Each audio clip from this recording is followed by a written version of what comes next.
नमस्कार. तुमच्या सगळ्यांचं या श्रुती चॅनलमध्ये खूप खूप स्वागत आहे. आता सध्या उन्हाळ्याच्या सुट्ट्या चालू आहेत आणि बहुतेक ठिकाणी सगळी मुलं ही इंग्लिश मीडियममध्ये शिकतात. माझी पण एक मुलगी आहे जी आता 4थीमध्ये जाणार आहे, ती पण इंग्लिश मीडियमला आहे. तर अशा वेळेला मी ऑब्झर्व्ह केलं आहे की मुलं खूप कंटाळा करतात वाचण्यासाठी आणि आपल्या पुराणात इतक्या सुंदर सुंदर गोष्टी आहेत की ज्या मुलामुलींना कळणं खूप गरजेचं आहे. आणि त्या कशा कळतील? तर आई-वडिलांकडूनच तो वारसा पुढे जाऊ शकतो. पण आजकालच्या धकाधकीच्या जीवनात काय होतं, की आई-वडील दोघंही नोकरी करतात. कदाचित ते लहान मुलं आजी-आजोबांसोबतही राहत नाहीत. बऱ्याच वेळेला आपले आजी-आजोबा हे गावी असतात.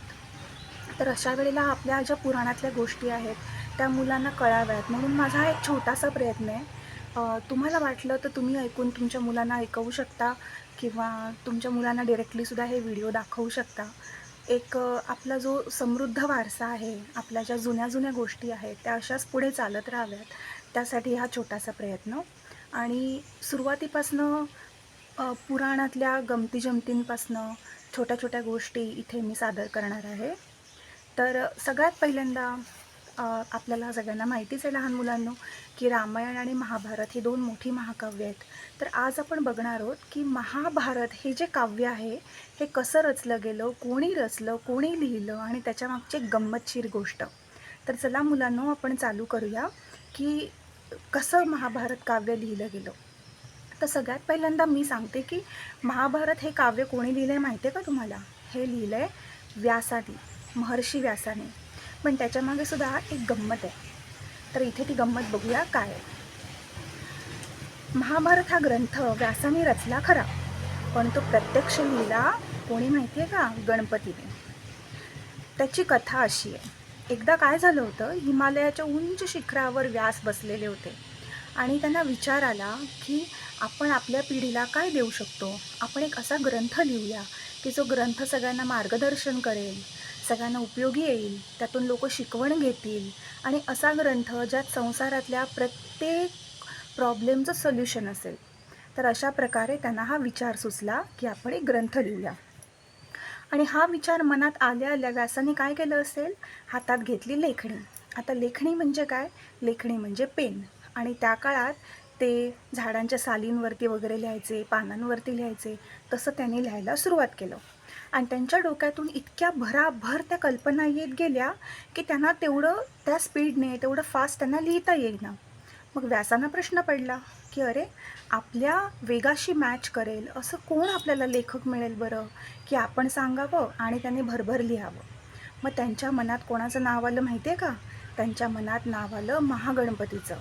कारण महागणपती कोण आहे? गणपती कोण आहे? गणपती आहे बरोबर, तो विद्येचा देवता आहे आणि तो अतिशय बुद्धिमत्ता असलेला देव आहे. बुद्धीचा देव आहे तो. मग त्यांनी काय केलं? त्यांनी विचार केला, की हे माझं काम फक्त गणपतीच करू शकतो. मग त्यांनी गणपतीला आवाहन केलं. कसं केलं? दुर्वा ऐसे करी शस्त्र, मूषका समवाहन, अंगीचे सत्व ते जाण, कार्य सिद्धीसी कारण. ओम गणानां त्वा गणपतीं हवामहे. हे गजानना, लंबोदरा, ये आणि मला मदत कर. मी अडलोय तेव्हा मला तू मदत कर. हे सुखकर्ता, सिद्धिविनायका ही सगळी गणपतीची नावं आहेत, असं म्हणून त्यांनी गणपतीला आवाहन केलं. त्यांची ती आर्त प्रार्थना ऐकून गणपती लगेच आला आणि मदतीला तयार झाला. पण तो म्हणाला, मुनिवर्य, तुमच्या प्रतिभेचा व्यास या विश्वाला व्यापून उरला आहे. आपली योग्यता थोर आहे. मी तुम्हाला लेखनासाठी सहाय्य करेन, पण माझी एक अट आहे. ती अशी आहे, की मी लिहिताना लेखणी जराही थांबवणार नाही. तुम्ही भराभर सांगत जायचं आणि मी पटापट लिहित जायचं. जर तुम्ही थांबाल, तर माझी लेखणी मी खाली ठेवेन.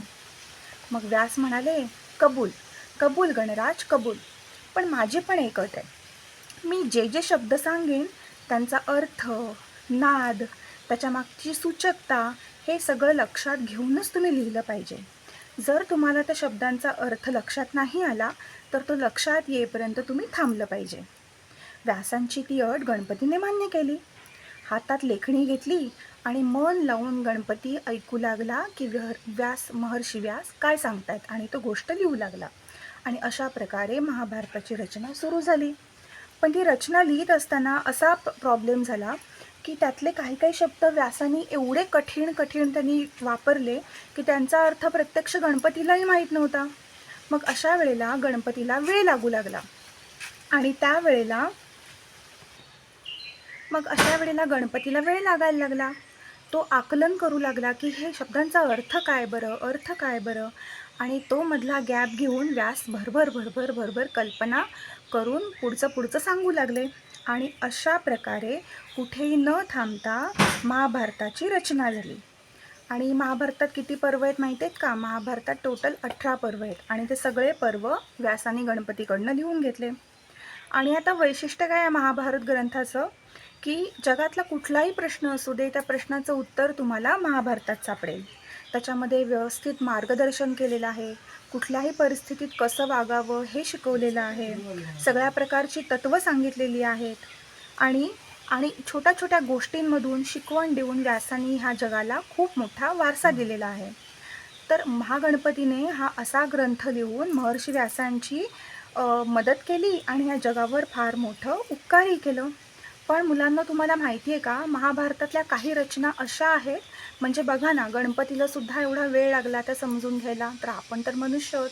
तर अशा भरपूर रचना आहेत की ज्यांची अजून उकल झालेली नाही, त्याचं आकलन झालेलं नाही. तेव्हा आपण काय करूया, आपण जेव्हा मोठे होऊ किंवा आपल्याला वेळ मिळेल ना, तेव्हा महाभारत नक्की वाचायला घेऊ आणि वाचता त्यातनं अर्थ काढून आपल्या जीवनालाही आकार देऊ आणि आजूबाजूच्या लोकांमध्ये त्यांच्या ज्ञानात काही भरही टाकू. तर आता अशाच प्रकारच्या गोष्टी आणि गमती-जमती पुराणातल्या ऐकण्यासाठी ऐकत राहा आणि बघत राहा श्रुती चॅनल. आणि जर माझं ही गोष्ट आवडली असेल, सादरीकरण आवडलं असेल, तर तुम्ही लाईक करा, सबस्क्राईब करा आणि तुमच्या काही कमेंट्स असतील किंवा तुम्हाला काही सुचवायचं असेल तर तुम्ही नक्की कमेंट करून तुम्ही सांगू शकता. धन्यवाद.